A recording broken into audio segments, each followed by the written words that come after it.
Mars CC tandem mas lalong lumalakas habang tumatagal. Sabete and Vancicle tumiklop at pinaasa lamang ng Choco Mucho. What's good, PVO fans? It's nice to be back with you here on Powerhouse Volleyball PH. Kindly do subscribe to my channel at pakihit na din ang notification bell para ma-notify ka sa aking mga bagong uploads. Na magkaharap ang Choco Mucho versus Petrogas sa opening frame pa lang ng set 1 ay talaga namang ayaw mapatayan ng bola na magkabilang koponan. Subalit mas nanaig pa din ang Flying Titans dahil sa matibay na depensa ng reigning best libero na si Thang Ponce. Na nabigyan naman ng hustisya ng reigning MVP na si Cherry Bomb CC Rondina sapagkat siya na mismo ang tumapos ng long rally. However, sa latter part ng first set, lamang na sana ang OB Gels ng 5 points at 1 puntos na lang sana ang kinailangan nila upang maklose ang set. Pero kumapit na mahigpit ang Angels at hindi bumitaw hanggang sa dulo.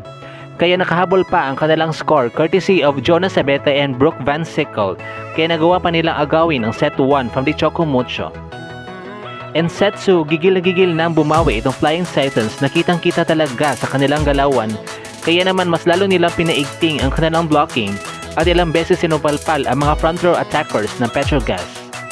In set 3, pareho nang nakakuha ng tigi-isang set ang both teams at talaga namang ayaw nang magpaawat nitong si CC Rondina na ilang beses na pasabog ng bomba kaya lumayo na ng tuluyan ang kalamangan ng Choco Mucho.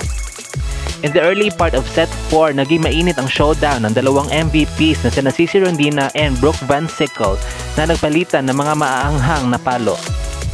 Habang sa latter part naman ng fourth set, mas inilaban pa ng Angels dahil sa kanilang pagtutulungan kaya nagawa nilang i-extend ang laban upang magkaroon ng set number 5 due to the long ball attack of Brooke Vancicle. And lastly, sa atin namang final set, lumamang kaagad ang Flying Titans by as much as 6 points. At sa ikatlong pagkakataon, gumawa na naman ng mini run ang Petrogas kaya nagawa pa nilang padikitin ang kanilang score dahil sa fighting spirit ni Jonas Sabete. Ngunit sa hindi inaasahang pagkakataon, nakapag-commit ng unwanted service error si Marian Buitre na siyang nagpanalo sa Choco Mucho in 5 side sets, 24-26, 25-23, 25-18, 24-26, and 15-13. Tinanghal na player of the game ang rookie ng UB Gels na si Mars Alba na nakapagtala ng 25 excellent sets.